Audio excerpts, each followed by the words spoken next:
Welcome back, listeners, to a brand new episode on December 13th, 2023 of the New Standard. And as always, I have my partner in crime to my left. What's up, Big Neil? And pretty soon, I'll be rocking a Bison sweatshirt. Hey, deal's a deal. Go Bison. Obviously, that is not at all why anybody tuned in, but North Dakota State University will take on the hated Montana Grizzlies in the FCS semifinals coming Saturday, incidentally, during the Steelers game. We can get into that as well. I'm sure all of you want to know where North Dakota State stands in its historical run through the FCS division, but it's Steelers, Colts, 4:30 Eastern time, coming up Saturday. Game change. They flexed it, and it turns out probably a pretty good idea that they did. There are heavy playoff implications for both teams in this game, even if neither of those teams appears to be especially outstanding. And that's where we are right now. The Steelers at 7-6, riding maybe the worst two-game losing streak they have ever had as a franchise, just in the nature of the way that they lost both of their last two games and the strength of the opponents who beat them, and the fact that both of those games were played at home. It's a great time to play a non-bad team outside of Pittsburgh for the Steelers. So in what should be a bad situation, I feel turns into a strength, Lance, and it's because things couldn't possibly get worse for the Steelers. And it's a good time to raise the bar on the opponent, because even Jaylen Warren would admit after the Cardinals game, they probably took him too lightly. They didn't put enough into it. Like, okay, fine. Play a playoff team with tiebreaker implications in their house on a short week. That's what you need to do to get ready for the game. Then it's happening. Let's see what happens Saturday. Yeah, unfortunately, it sounds like that is the case. Want to welcome everybody who hopped on live with us. Big up to Corey, big up to Ali. Assalamu alaikum, my brother. Big up to Chris, Corey Hatcher, and everybody else who's on the program. As always, if you want to participate, join live. Go to YouTube, do a search for the New Standard. Hit the link that's been sent out there on all the platforms and join us live. Also, you can listen to the show via podcast. And let me shift it right back to you, Neil. And the big thing this week is injuries going into this game. As in the background, you can see the imprint of a helmet of one of the Steelers' outstanding outside linebackers, who's right now in the concussion protocol. Let's run through the injuries real quick, and let me just list them off for you, because I think I have them here in a photo. Because the Steelers are going into this game sort of as a mash unit, and two of their best players right now, their outside linebackers are in a particular way. So right now, Kenny Pickett, of course, is out, did not participate. Najee Harris did not participate in practice this week. Minka Fitzpatrick was a full participant. James Pierre did not participate. Elandon Roberts was limited. Montravius Adams was a full participant. Mason Cole was limited. Isaac Siamalu with the shoulder limited. Keanu Benton limited. And Cam Hayward was limited and resting with a groin. What's your thoughts on that MASH unit list I just named? It's rough in terms of key players for the Steelers. Obviously, you mentioned the outside linebackers.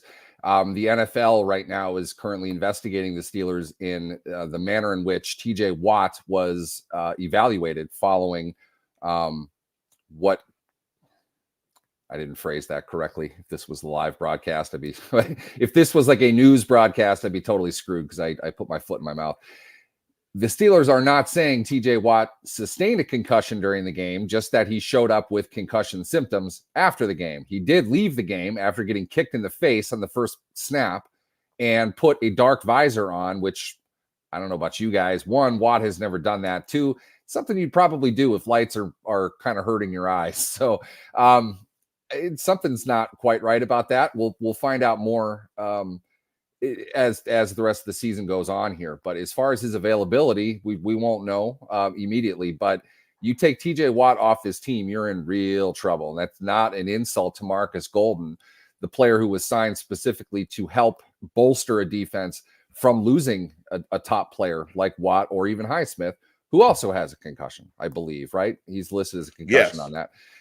He had a shoulder injury, I believe, prior, and was able to play through it. But this is par for the course for the Steelers. They are banged up in many ways. Other news and notes associated with injuries. Montravius Adams is a full participant in practice and is coming back and came back last week, but he will no longer be the starter. That will go to rookie Keanu Benton, who I would say pretty clearly outplayed Adams, and that's no disrespect to Adams. Benton has been one of the bright spots of this defense and the team in general so far this season. So the Steelers are, as you described it, a mash unit. Not a good time to play a short week game. Again, Saturday afternoon, 4:30 p.m. Eastern kick at Indianapolis. So earlier travel, different game time start, and a lot of injuries. The Steelers are going to have to step up, to put it mildly. I know that that's a cliche, and it's something they absolutely should have been doing the last couple of weeks, but now they're banged up enough that you have legitimate concerns for them defensively. Now, the defense has been carrying an offense that scores 16 points a game to this point. I can't laugh and say that. 16 a game. It's not 1975. I don't understand what the problem is, Lance, top to bottom, but my Lord, they are a terrible offensive team. But at least now they might not have TJ Watt. So a little bit of a problem. This is going to be tough. Steelers 3.5 point underdogs at Indianapolis, and that feels about right to me. Yeah, and it's going to be tough. And the title of this program is "I Share Your Frustration." Thank you, Neil, for that. That is a great Tomlinism, and that was a great segue into my frustration for the Steelers this season. As you look at the graphic and the image for this show, it's the picture of a fan covering his head with his Steeler towel, with his terrible towel. Here's my frustration when I thought about the title, "I Share Their Frustration." And I'm obviously thinking about it from a fan perspective and a winning perspective, clearly. Because, being a fan of the Steelers, your concern is winning championships. Here's my frustration. In a year where the AFC, in my opinion, is wide open. I think the AFC is not a very good conference, top to bottom.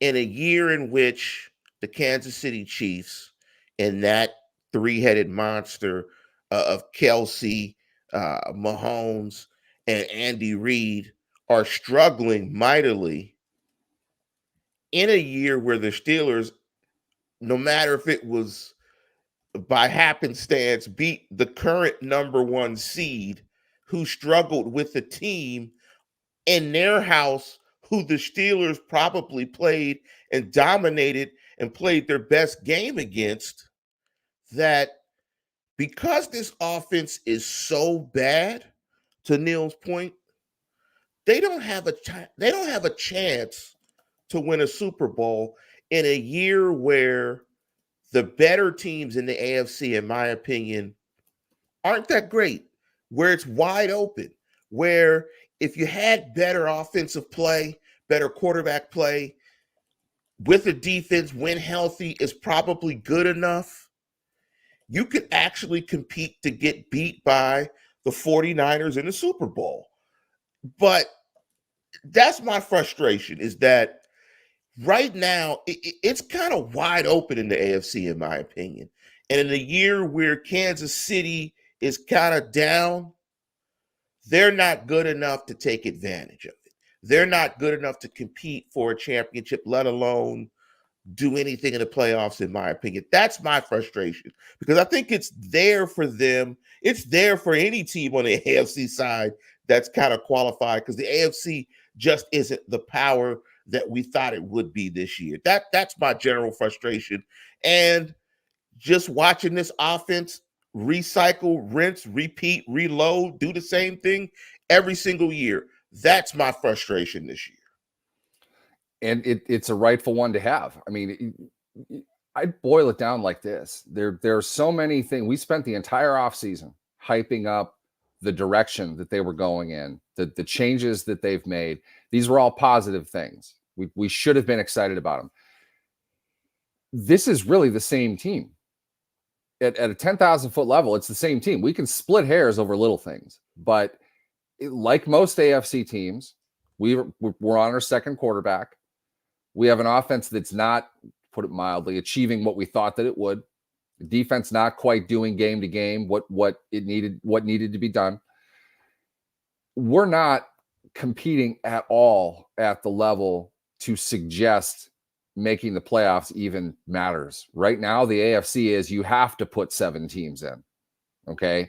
There are only 3 that really look like they matter week in and week out. And unfortunately, one of them is the Ravens. And I'd argue the Ravens just haven't had that total letdown game. They've had bad games. They just managed to pull out wins. They returned punts in overtime to win games. Steelers can't stay on side or run the ball on 3rd and 2 or 4th and 2, right, Corey? It's mesmerizing to me to watch the Steelers' inefficiency at this point, and the fact that they are so far behind their competition, yet their success depends entirely upon some sort of voodoo curse that requires the other team to come down to their level and play in the mud. When a team doesn't do that, the Arizona Cardinals, the New England Patriots, Steelers get beat.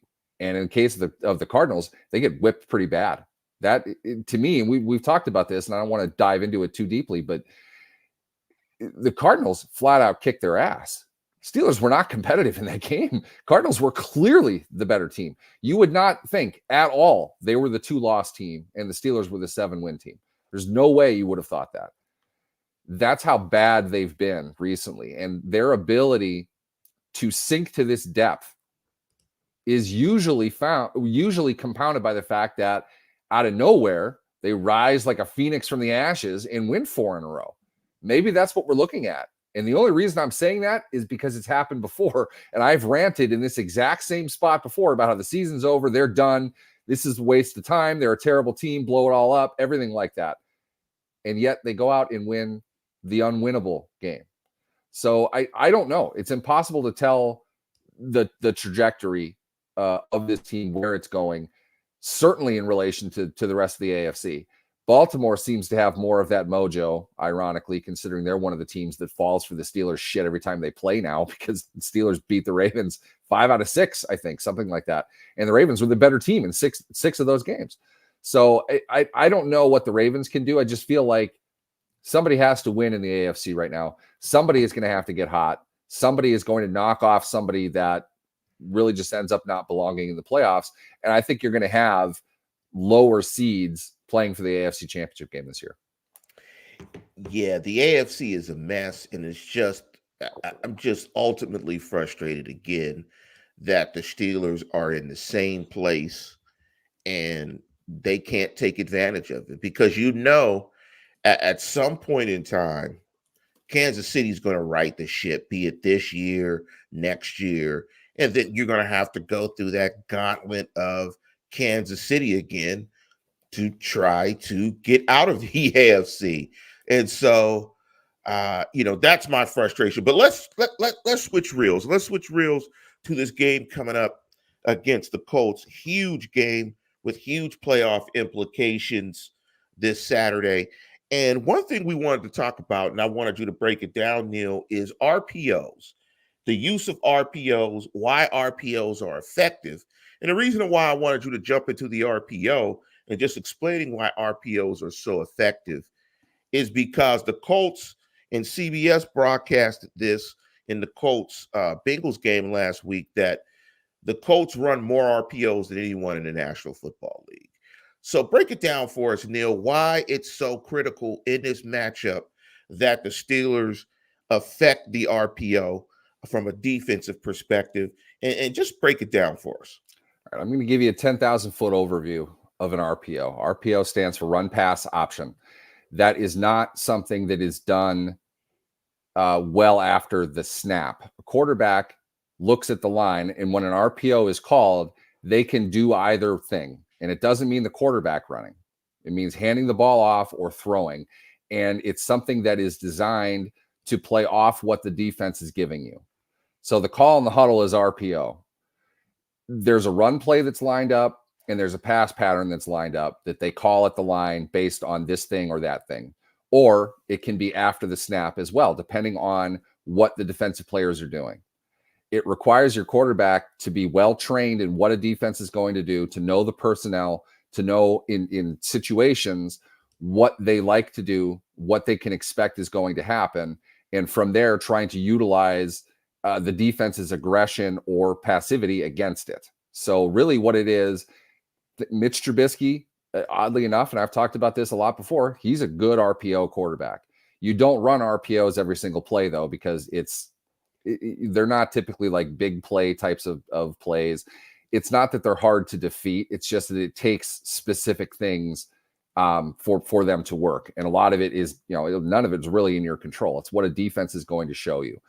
You are going to look as a quarterback, you're going to look at your edge defender and typically the Mike linebacker, the middle linebacker, the one in the middle. When every time you hear 50s the Mike, that's what they're identifying. It doesn't mean that there's an RPO call, but a lot of what the blocking assignment needs to be is dependent upon where their middle leveraged off-ball linebacker is. So in this case, if you're running an RPO, Trubisky is going to get the ball. Typically, it's under center.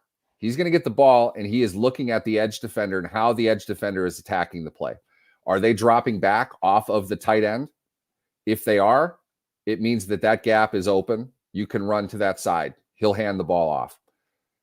Sometimes it's you're looking at the Mike linebacker, how he is attacking the gap, or if he's dropping back into coverage. Your tight end can sneak in underneath him or behind him, depending on where he is. Or if he's taken himself out of the gap completely, you hand the ball off and the running back can go in there. A lot of technicalities that go with it. 10,000 foot overview, though. 10,000 foot overview. The quarterback is making a decision as before the play and as the play is developing where to go with the ball. And they can either throw or they can run. Simple as it sounds, but it's based on what a defense is doing. Okay. And yes, of course, you could also run from the pistol, shotgun, whatever. For the 10,000 foot overview, we're going to just explain this very simply. I would point out the Steelers utilize RPOs pretty frequently. And when I say pretty frequently, that means 3-4 times a game. Teams don't tend to run similar stuff often unless they're doing something very different with it. You can't have your entire playbook consist of RPOs. It's confusing. You can mess stuff up. You use it situationally. The Colts use it often, like Lance pointed out. A big part of that is when you have a veteran quarterback who might not be the best physical player you've ever seen, but he's smart, he understands the game, and you've got a good run offensive line and a dynamic running back, and you're all in sync with one another. You're well coached, you're on the same page. You can identify what a defense is and is not doing before and during the play and go with whatever the best option is based on what you're seeing, what a defense is doing. So both of these teams want to be that. Shane Steichen in Indianapolis does a great job coaching his offense.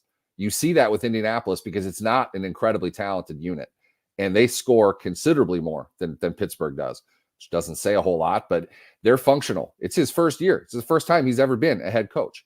They haven't had Jonathan Taylor the entire time. They lost Anthony Richardson in like week 3, I think, and he was hurt in weeks 1 and 2 anyway. Gardner Minshew, player that I've said would really like to be in Pittsburgh for this exact reason, is doing well because he is a smart veteran quarterback who can make good decisions. That's what Indianapolis does. That's what you can expect to see. It's not a big play type of thing. It's a ball control opportunity. Typically, if your quarterback is reading it correctly, they're short, quick throws for 7-8 yard chunks. Now, we've seen the Steelers do a bit of this, but the interesting thing with the Steelers is they hand off almost exclusively when they call RPOs. And you can tell, stupid cough, you can tell when a team is doing an RPO, it's going to look like what you think a play fake is, okay? You have what's called the mesh point, which is a quarterback dropping back and kind of holding the ball for the running back. He's either going to give it to the running back or he's going to pull it and make a throw. when you see them doing that, that's typically an RPO. It's not designed like a ball fake. The quarterback's hanging on to it for long enough. It's telling the defense, I can do either one of these things. Whichever one you're going to react to right now, though, I'm going to go in the other way. So it's buying like an extra second in order to make the right decision. Minshew does that very well. Trubisky does it pretty well. Previously, in his time in Chicago, he sucked at everything else. When they ran RPOs, he did pretty well. He was a good quarterback because it's a decision that he's making based on what he's seeing immediately and ripping off a throw or handing the ball off, whatever it is for him at that time. The thing with Trubisky, he's good in that scheme because he can't read the whole field. He doesn't do a good job going through progressions. He doesn't see sideline to sideline. He doesn't see front to back. He doesn't have very good field vision, and he doesn't play the game with a high level of intelligence. But he can see these quick, kind of exclusive, tight-framed windows of what he would need to do. And yes, you always teach a defense to attack the mesh because that's where everything is. If you're a linebacker playing this, they're playing off of you, and you know that. You can't sit and wait to react to what they're doing. Stop what? What should I stop? Why'd you put that up? I don't know. Okay. I think I hit it. We'll stop this, I guess. I think I hit it by accident. You're looking to go to the ball, and with that, the quarterback is hanging on to it to see what you're going to do. So if you never stopped from the beginning, if you just went straight after him, he's going to have to pull it pretty quickly. As a defense, if you know that that's what your plan is, you're attacking a gap, you're going to get through, you're going to get to the quarterback at the mesh point, he's going to throw. So you can have somebody dropping back to that. That's the downside of it. Now, how much of that the Colts are going to do in this game? To say that they lead the league in it means that they'll probably do it 6 times a game. That's not a ton in a 60, 65 play offensive game, but it is the type of thing that gets you ahead on first down. It can be advantageous in 3rd and 4 situations. It's a situational play more than anything. And the Colts do fairly well in situational football right now compared to what you thought they were going to be. This team was drafted 3rd overall last season, and they earned it. They spent a bunch of money on Jonathan Taylor. Zach Moss has performed just as well to this point. The Colts are probably playing above who they are. That's a dangerous team this time of the year because what that says is they're well coached. And right now, the Steelers are not a very well coached unit. So this is a tough matchup overall. And if you're down a Landon Roberts, who's a smart inside linebacker, who's played very well for them, hard-hitting physical guy that can attack a gap and get to the mesh point, you might be in a little bit of trouble. And they've activated Blake Martinez. He's going to be he's going to play significant snaps in this game, I would imagine. He's barely played all year. He's smart, though, and I think that's part of the reason why they want him in there as opposed to poor Michael Walker, who might not play again. The Steelers are going to do what they can to combat an offense that doesn't have a whole lot of physical high-end talent, but they're smart. They make good decisions. They possess the ball. They can run the ball well. That's a tough team to beat on the road come December when you're banged up. You're not going to be at your best either. Yeah, and with the RPO game, you have to be consistent and you have to communicate how you're going to defend it. And I think that's the issue going into this game. Like you said, with potentially your outside linebackers being out and playing inexperienced or guys that are new to your defense, you kind of have to be on the same page in terms of how you want to address the RPO. I think the other interesting thing in this game is we have some great matchups in this game. And it's maybe part 3, part 4 of the Quentin Nelson versus Cam Hayward matchup. I think the Indianapolis Colts definitely want to run the ball, stay on schedule, put Gardner Minshew into some advantageous positions. I'm excited to watch the Cam Hayward Quentin Nelson matchup. Famously, we saw Cam Hayward really get after Quentin Nelson a couple of years ago in Pittsburgh, but I think that's a fantastic matchup, and I think that's critical to the Steelers' success in this game. What you think about that matchup of Nelson versus Hayward? What Hayward got in the last time they played, it almost felt cheap in a way. I don't know what happened to Quentin Nelson, but he fell off quite a bit from where he was, and he was a Hall of Fame level player. And I'm not suggesting he's bad or anything, but he was not the same player the last 2 seasons. I think he's playing at a bit better level now, and I think you're going to see from Hayward, he's got his legs back under him. The conditioning is coming around. It's going to be an epic battle for the exact reasons that you're discussing. They're going to want to run the football, and possession is their entire game. When the Colts get beat bad, they didn't possess the ball. They turned it over. That's usually true of kind of lesser offensive teams like Indianapolis and really bad offensive teams like the Steelers. If you lose the turnover battle, you're not going to win. They're not good enough to overcome that kind of thing. So trying to force the 3 and outs, trying to force 3rd and longs is going to be up to the run defense. And I think that a big part of that is hopefully a larger share of snaps from Keanu Benton, the ability to play more of a base defense. The Steelers defense matches up well with the Colts in that regard. Benton is going to be key to that. Hayward obviously is key to that. They will both square off against Nelson, who's still one of the game's best.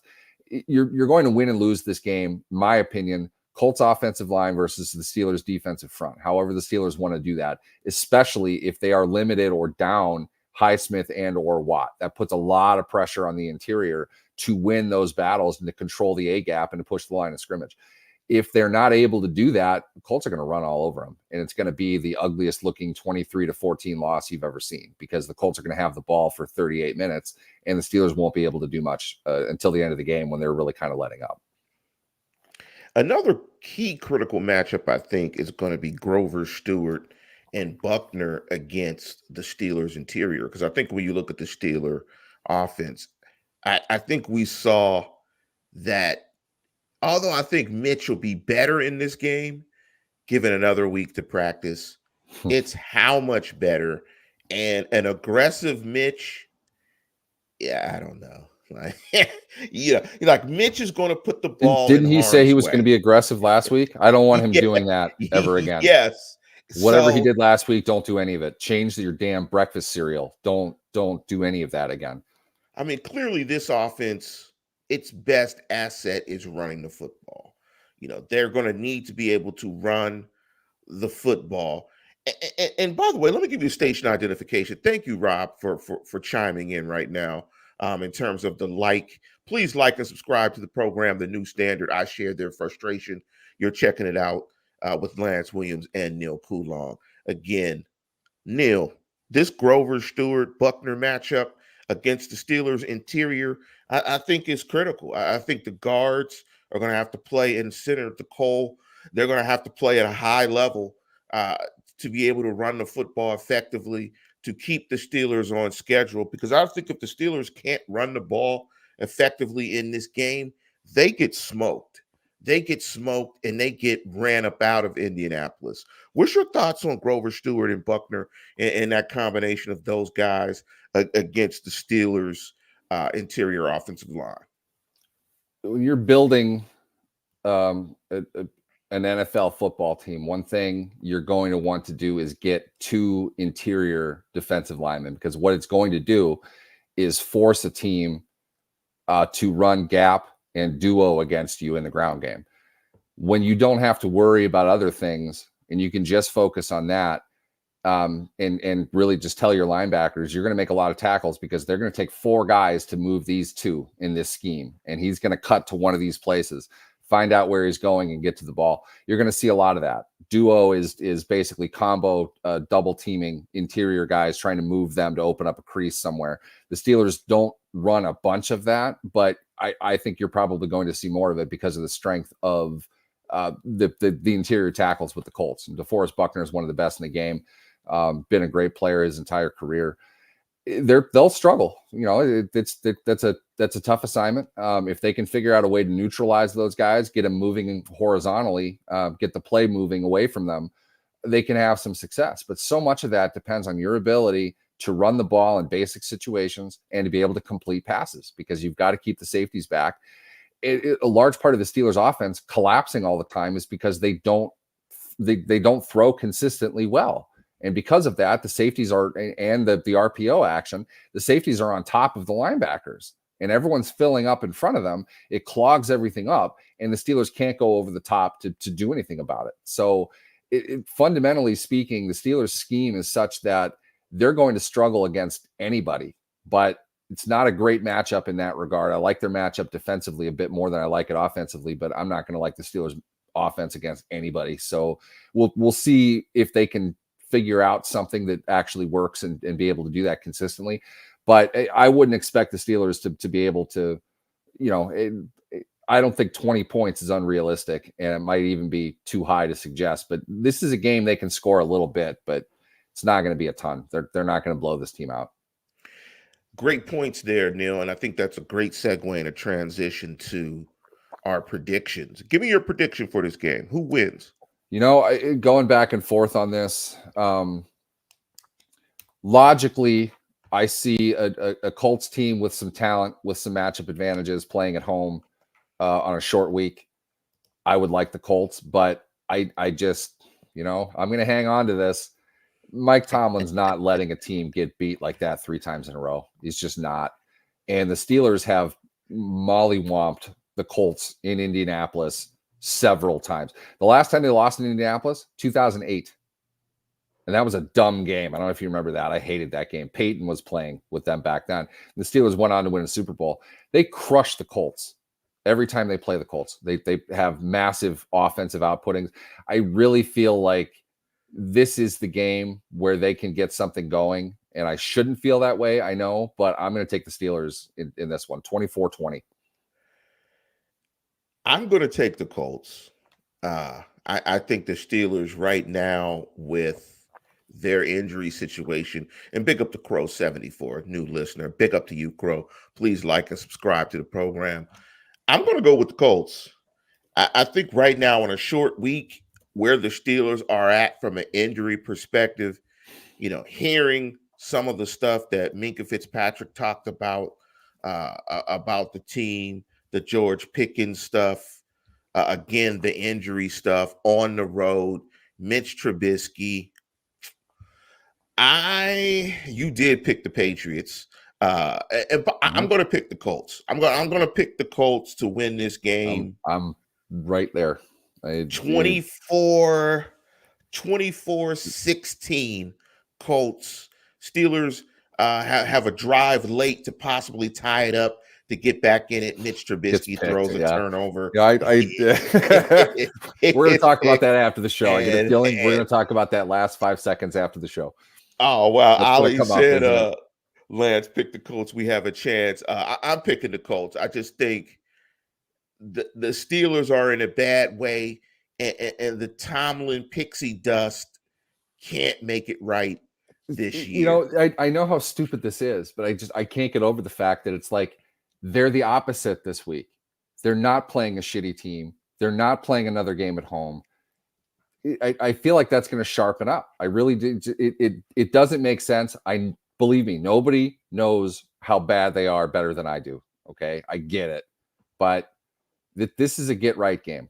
This is the type of game Tomlin pulls out of his ass out of nowhere that they shouldn't win. Nobody thinks they're going to, and it's not even like it's a great team. I know that it's not, and they're 3.5-point underdogs on the road isn't that big of a deal. Certainly not coming off of the last 2 games he played. I feel like they're going to get something together this week. They're going to have to. They know how bad the last 2 games were. They're going to get something right this week. And we will see. And again, listeners, want to remind you that the game is on Saturday. And of course, we'll be with you after the game to give you a post game as well. Please like and subscribe to the program. The name of this week's show was I Share Their Frustration. And you should, and I do. And with that, we're going to conclude the show. And as always, tune in, tell a friend, and subscribe. Happy holidays and go Steelers.